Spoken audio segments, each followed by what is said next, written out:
Okay, good morning. We are back on the farm. Yesterday was a massive day for us because it was the second part of the TB test and ultimately getting the results. We did the PD in as well to see what was in calf. So we had a belting good day yesterday because we did all of that. We tested negative on absolutely everything, which was exactly what we wanted because that opens us up for a lot more options now of what we do, whether we winter stuff, whether we've got the room, and if we haven't, we've got the option to sell. That's brilliant as well because we have 3 arsehole cows that I'm going to show you in a little while that have got to go as soon as possible. The other thing that we had a good sort out with was what we were putting where in the meantime. So as we know, in my sheds here at the farm, we've basically got a lot of the calves that we brought. We also had the cows that we'd put to the bull. So they'd got a calf at foot, so there were 6 of them. So what we've done now is we've weaned them off, so we've took them away from the mum because there's no more milk coming through, and they're of a size now where they can come away. So at the minute we've brought them from there. We're not leaving them out, we brought them straight into the shed so that we can put them on silage, put them on nuts, and basically get them going ready for really spring, and then we can make our minds up whether we're going to sell them in the spring or whether we're going to keep them on and run them through till sort of back end of next year. We thought we'd pick the best calves, as in the biggest calves, to go in this pen, and we thought they wouldn't be that dissimilar in size, the ones that we weaned off from the suckler herd, to come in here, but you can see there's a massive difference. So this one here with the white face is one of the calves from the suckler herd, and the 2 either side it are ones that we bought as calves and we've reared up to this point now. They are all pretty much the same age, but look at the size difference between that one and that one. Same again with this one here.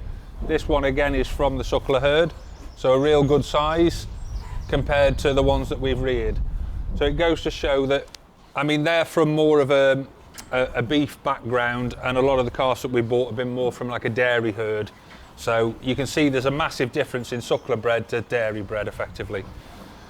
But ultimately they are all looking good. We have a mountain of work to do here at some point because any of the bullocks that we've got we will have to castrate, and also there will be a look of dehorning to do here.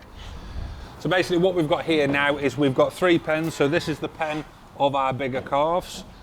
We've also got some big calves that we've just got nibbling the top off the grass in the field out there, and then we're going to bring them in as well and probably mix them up with these ones and give them some more space. The little group of Friesians that we've got in the end there will go across into the other shed when we've penned that up with the new gates and stuff once we've got them. And ultimately then, like I said before, we've got some room to either bring some more of the smaller calves. We've got some little blues out in the field over the way over there, so they can come in, and then them Herefords and stuff that we've got over there can come in as well. So it gives us plenty of room here to house probably the best part of about 50 or 60 or so. So then basically what we've got is we've got some Angus and Herefords that we've split out from the group that are of a size now that we can weather outdoors through the winter, and we've got some sort of higher ground that's not as wet that we can do that on. And then ultimately we've got the big steers and the stuff, the continental breeds in the buildings that we rent round the corner. It just leaves us a little bit short of room of where we're going to put the cows that are running with the bull and the bull, because obviously a lot of them are your Limousins, your blues, stuff that can't weather outside. So we've got to really sort of think where we're going to put them, because ultimately we're going to want them in that building there ready for calving next year. But in the meantime, obviously that's going to be full of baby calves at the minute. So we're going to have a look around the corner. Okay, so while we're on our way round to look at the ones in the shed, thought we'd stop off here. So this is the group running with the bull. A little bit smaller now because basically when we PD'd them, what the vet does, and we've got some great footage of that, the vet comes along, puts the arm up the bump with a camera, has a look around, and then what they do is they'll tell us whether it's in calf and how many days in calf and when it's due. Unfortunately, we had 8, I think it was, in fact, that are not going to be able to reproduce. So effectively what we've done is we've taken them away from here. There's no point in them staying running with the bull because there's nothing ever going to happen. So we've taken them away and then we put them basically in the shed. We'll finish them and send them back to auction at a later date. We've got in here, we've got about 15 that are definitely in calf, one of which has got twins. Got a bit of an oddball as well because these now have been running with the bull for just over 3, maybe 4 months. And we've got one that's in calf of about 7.5 months, we think. So I don't know whether before we bought Sam and put Sam in, that one went on a night out somewhere and come back up the duff. So like I say, basically we've got 15 definitely in calf. We've got about 15 or so in here that are either bulling now or have just been bulling. So ultimately, in the last sort of 20, 28 days or so, they may well have been caught, but it's too early to tell. So what we'll do now is we'll leave it probably 6 weeks and we'll recheck them ones. So we've got them written on a list now, and basically what we'll do is we'll run them back through, we'll re-PD them in say 6 weeks time, and then again, same again, if they are in calf, then that's fine. We'll leave them with the bunch. If they're not, then we'll probably take them away from the bull at that stage, because what we don't want to be doing is calving all year round.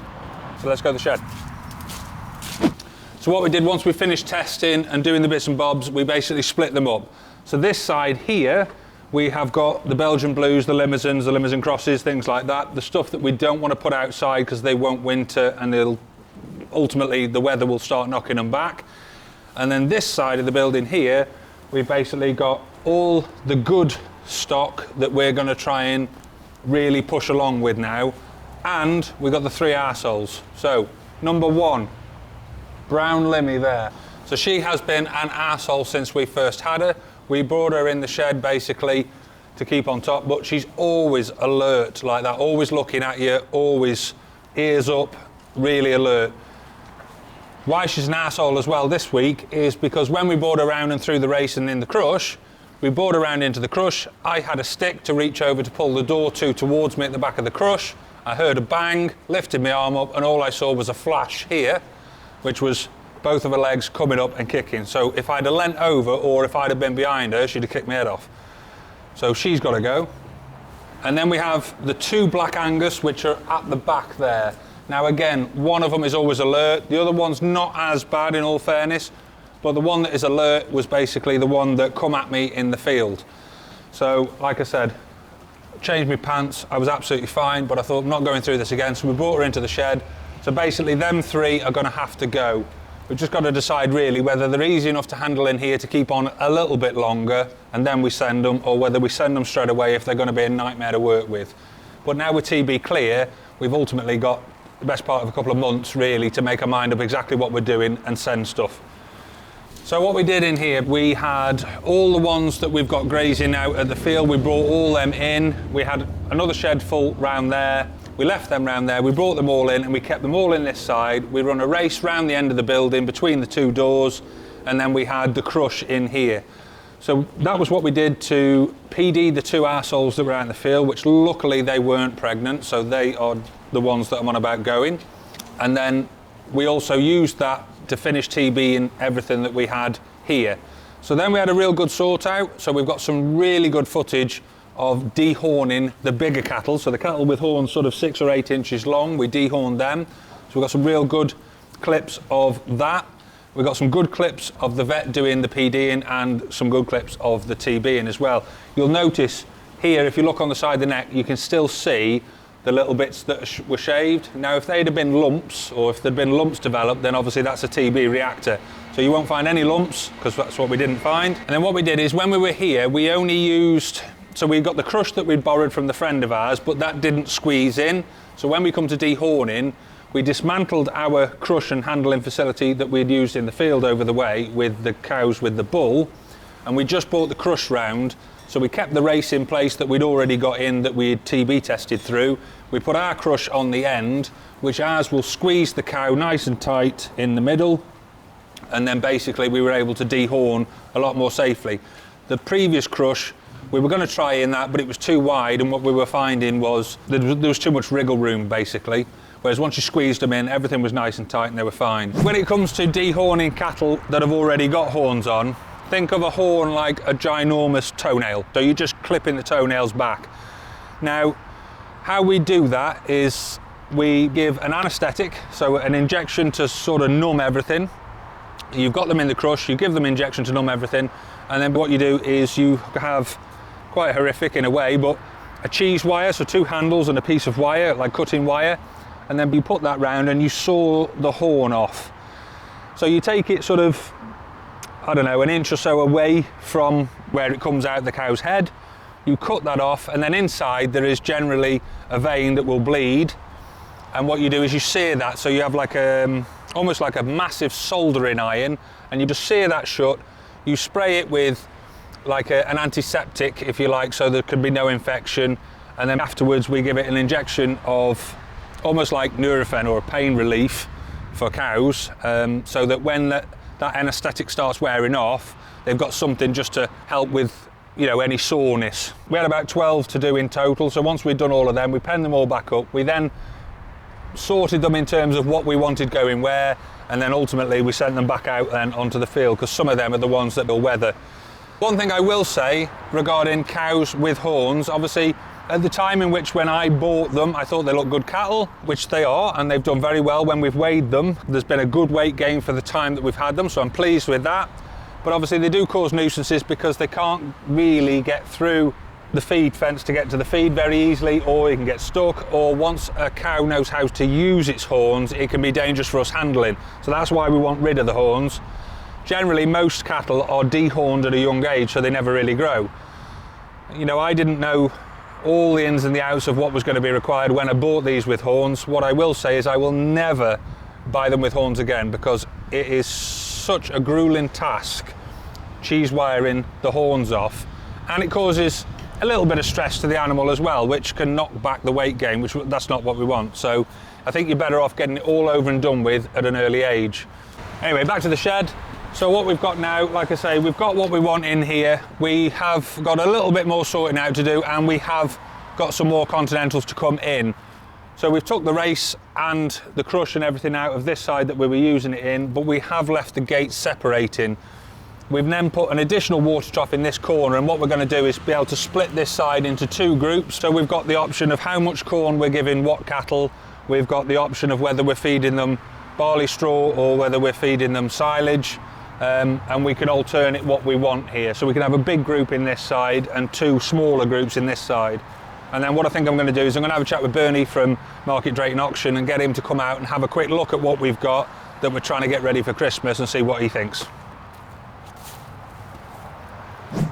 Okay, so I am super excited to bring you this week's montage, because like I said before, we have TB testing results and the elation of when we were TB clear. We have dehorning, we have PDing, we have sorting cattle. We've got loads of mint stuff on this week's montage. So if you like what you've seen, hit subscribe, ring the bell, and we will leave you with a massive on the farm, amazing montage. Boom.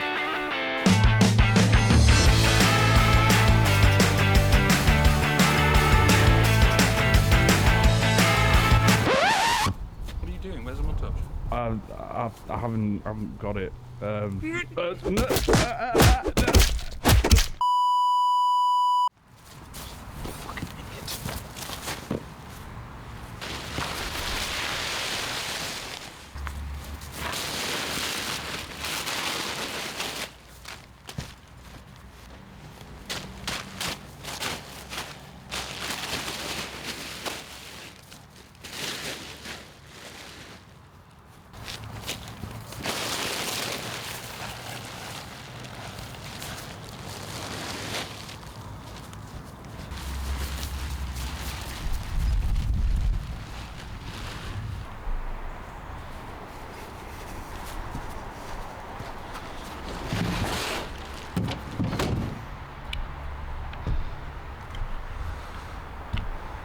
So massive apology, we've had some major technical difficulties on set here with the production team. I'm hoping I have resolved that issue so it won't happen again.